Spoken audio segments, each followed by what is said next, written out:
Hello, everyone, and welcome to the Purple People Podcast. Slightly delayed, but here eventually. I am Kyle West, and alongside me is Adam Carlson. What's up, Adam? Not a lot, not a lot. Sorry again for the delay. We're running a little late, but we promise you that we will get shows out every week. At least I promise it. I don't know about Kyle, but we'll do our best. Yeah, this week, this one was on me. It was mostly my fault that we were this late. But hey, you know what? We're going to get them done eventually. So let's talk about the Arizona Cardinals and the Let's Minnesota do it. Vikings improving to 5-2 for the season.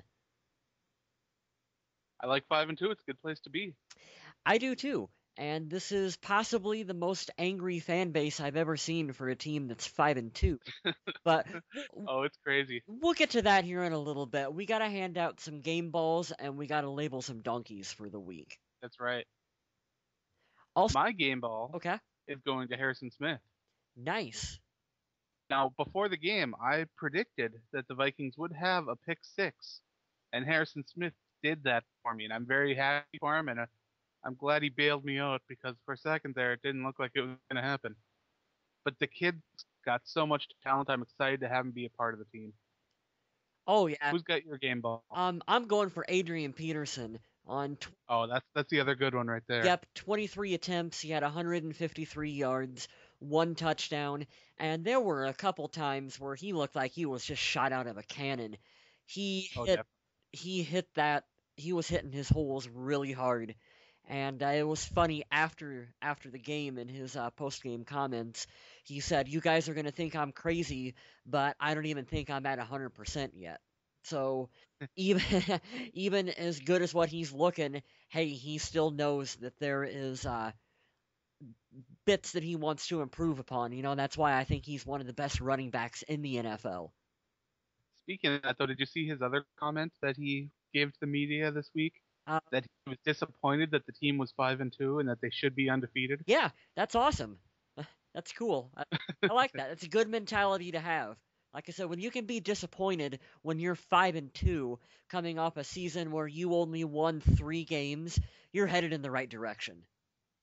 That's what I think. Well, let's go into our donkeys, or as Dr. Steve Brule likes to say, dronkies.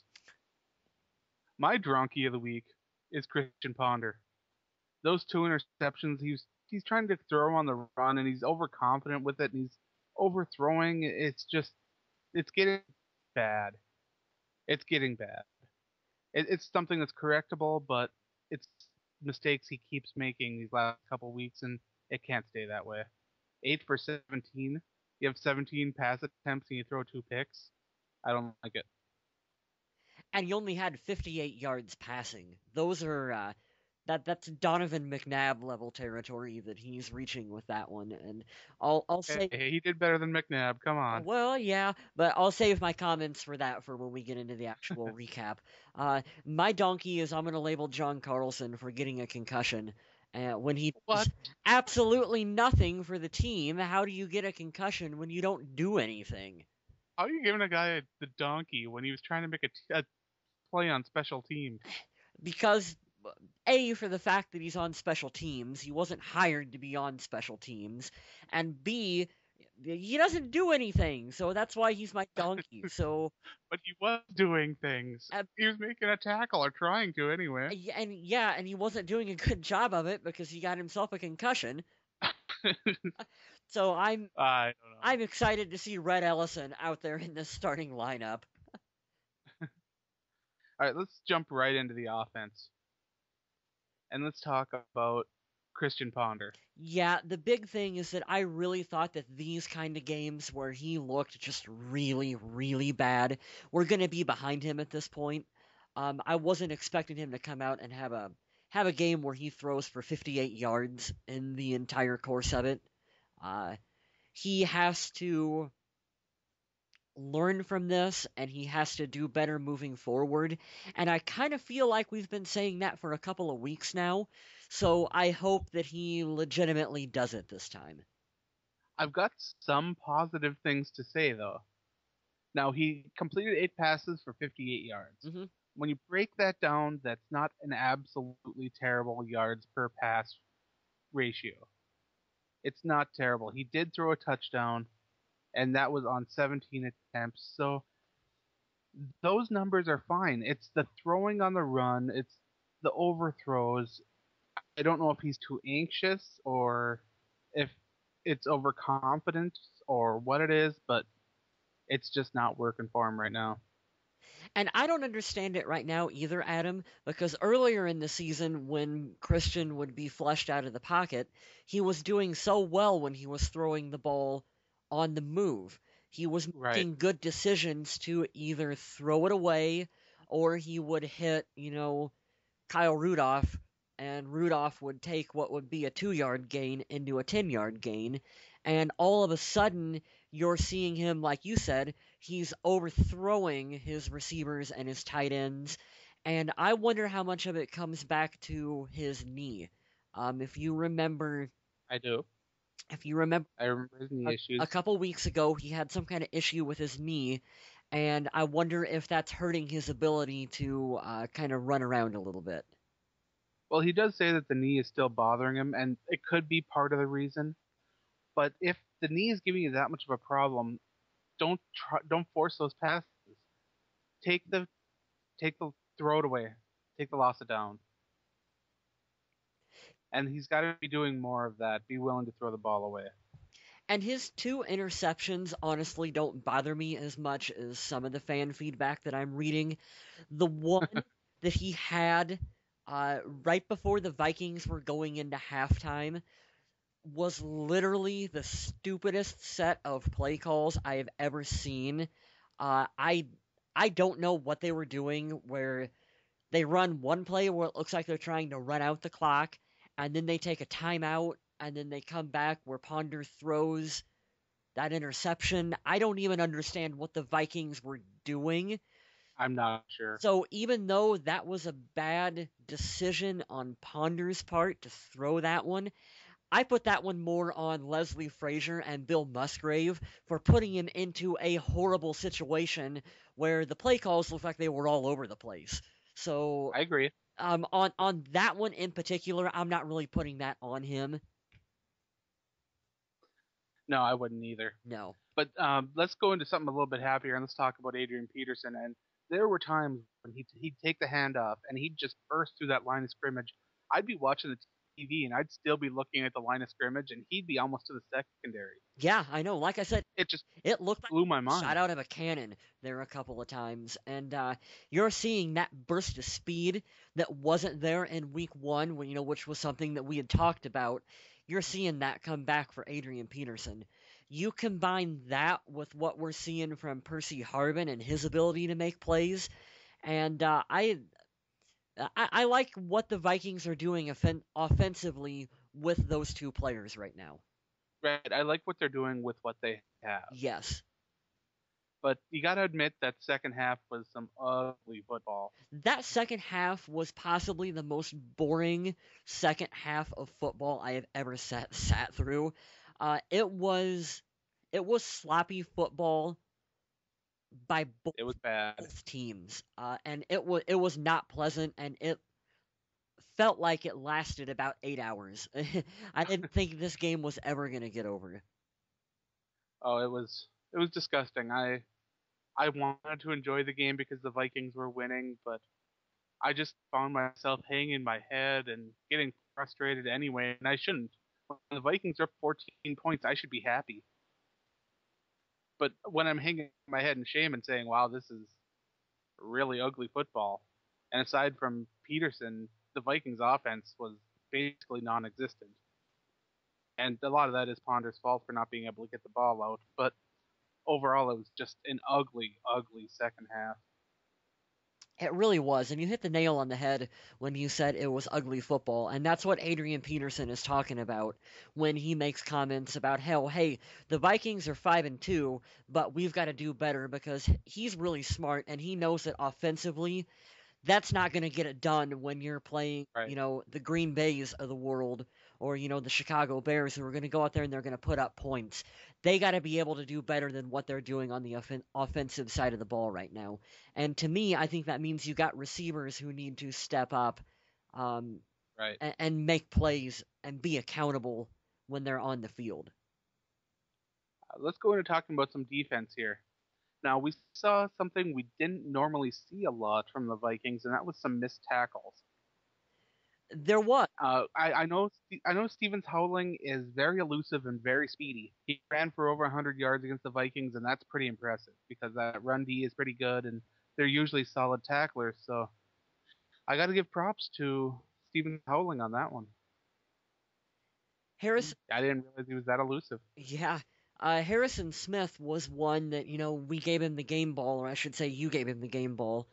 And there were times where you looked at him and he wasn't quite wrapping up and tackling the way he should have been. And Right. they're a little bit lucky that they're playing Arizona, which is a bad football team. That they could get away with that, but they have to do better in that department for sure. Well, I don't think Arizona's really a bad football team. That defense is solid, but the offense is bad. Yeah, And I know that's what you mean. That's Is their what I meant. Is that offense their offense is other than Larry Fitzgerald, their offense is terrible. Yeah, I just wanted to get that in so that you weren't getting Thrown posts saying, under the bus. Cardinals aren't a bad team. Yeah. Yeah, so let's talk about Antoine Winfield for a minute. He might be old, but he is still playing at a very high level. Oh yeah. And he is doing everything this team is asking him to do. He's doing the coverage, he's getting in the box, he's making tackles. Defense won this game for the Vikings. They really did. Yeah, I'm looking at the stats right now, and Winfield had a sack. Robinson had 3 sacks. Jared Allen had 2. Kevin Williams had 1. That's the kind of pressure that we're used to seeing from the Minnesota Vikings that we weren't seeing last season. And that's the kind of defense that's going to allow Minnesota to be in and to win these football games later on down the stretch. I was reading a stat that said that the Vikings did not blitz once against Arizona. I read that too, and that was all just our front applying pressure without blitzing the quarterback. That's true. Yeah, that's and I'm going to impressive. Go off on my little rant again here about how the Vikings defense is playing too loose at the end of games because they could have let Arizona right back in that game. Put your foot on their throat, blah, blah, blah. You've heard me say it before. Let's talk about special teams here. Blair Walsh. Can't ask for anything more. He's always accurate. He's booting those kickoffs through the end zone. He didn't even give Patrick Peterson a chance to return anything. That's what I like, is that special teams contain Patrick Peterson too, because he can be downright scary returning that football. Next week? Did you hear the story really quick, about the Vikings working out another punter? And I did. I read that. I was kind of surprised. I think I made the joke that it was Daniel Powter, that guy that's saying, "'Cause you had a bad day," that guy. Yeah. But I don't think that was his name. But it's close. I don't remember what the guy's name was offhand. I would have to look it up. But I just kind of wanted to speak on that. I know there were some people who were a little worried about, are the Vikings trying to replace Chris Kluwe? And I would say no, they're not. They're just doing their due diligence, if I can speak, as to if something was to happen and Kluwe was to get hurt, who's going to fill in and replace him. So they obviously would have to look outside the organization for someone to do that. And teams are always looking out for other players to put on their short list of, in case of emergency, these are the people that we would call. So I would look at it and say, well, that's just the Vikings making sure if something happens to Kluwe and he gets hurt, here's someone that we've looked into. Maybe we're comfortable with bringing him in, to fill out the rest of the season.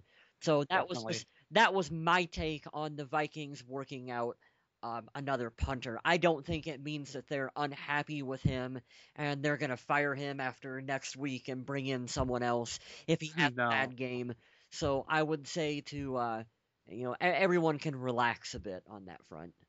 It's not a big deal. Yeah. Just calm down. When we see the move made, it'll be made. Yep.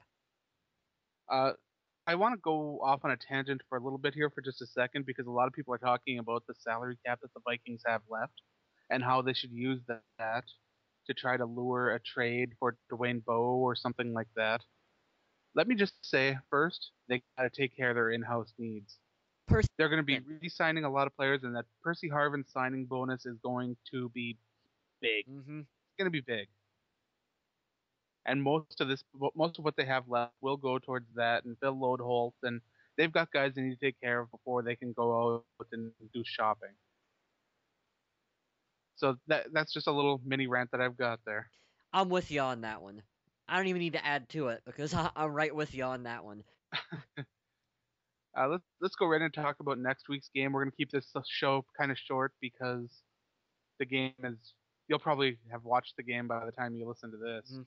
But either way, we'll keep it short so that it's nice, easy listening.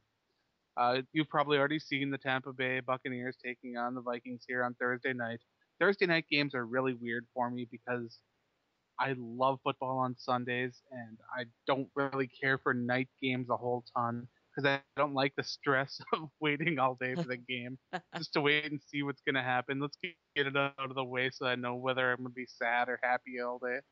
But if you've been following the Facebook posts, I've been making a lot of things about Tampa Bay that a lot of people didn't know as far as the size of the wide receivers, the way the offense is going to be, and how they match up against the Vikings. And that's going to be a really tough matchup is the size of Tampa Bay. And I think that that's going to present a really unique challenge.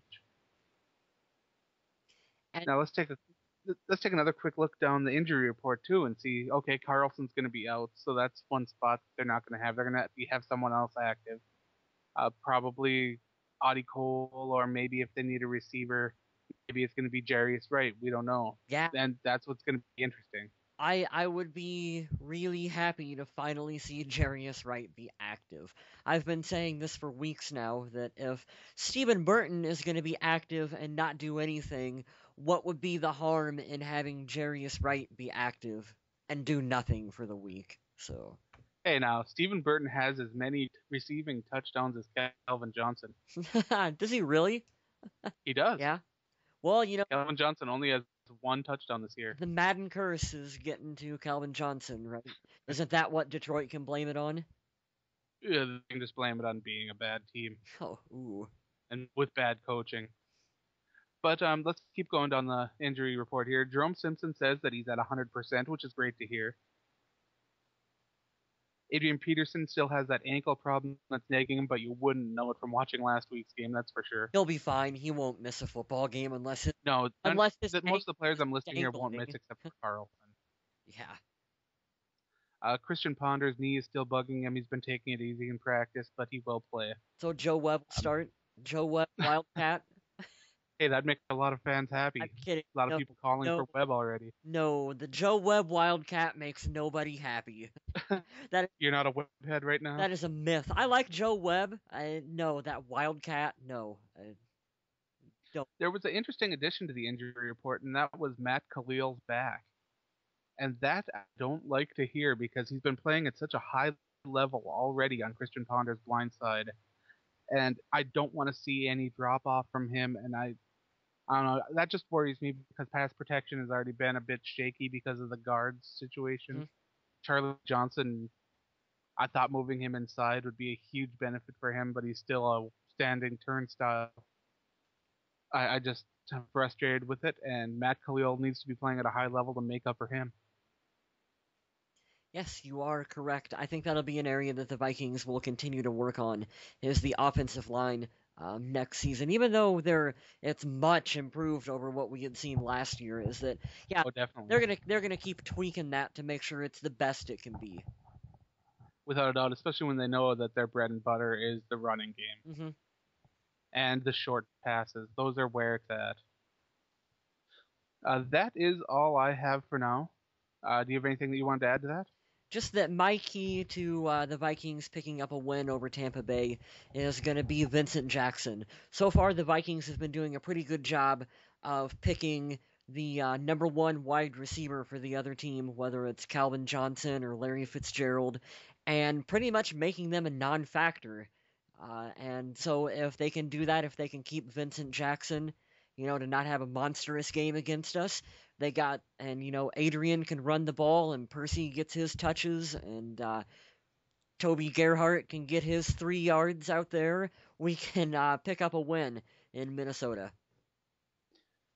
Yeah, if you've already moseyed on over to the Facebook page, you'll see my predictions, and you might not like them, but they're there. What's your craziest prediction? Josh Freeman will throw more than 2 touchdowns. Oh, okay. All right. Well, we shall see on Thursday night. Definitely, and I would like to hear from all you guys. I will be available on Facebook, so if you want to send me a message on Facebook during the game, this is one of the few times that I will be available because I usually don't watch the game on my own. I'll be watching the game by myself tomorrow night, which I don't know when it is for you, but I'll be watching the game on my own, so I'll be free to chat with anybody. And I know Kyle West loves tweeting. He probably won't be able to do it this week, I don't believe. no, I have to work, unfortunately, so I will have the game on my DVR. I'm recording it, so I will be checking it out after I get home. So I will not be live tweeting. Actually, Adam, if you want to take over the Twitter account for the I can game, do a little tweeting. yeah, I probably won't be tweeting as much as you have, but you should definitely I'll do what I can. do some tweeting. And on Twitter, whenever I post something, it's usually followed by an ABC. That's me. And whenever I I'm post, it's really stupid, so you can tell it's me by that. But I'd just like to thank everyone for listening and let everyone know that I really do appreciate them spreading the word and keeping things Minnesota family here.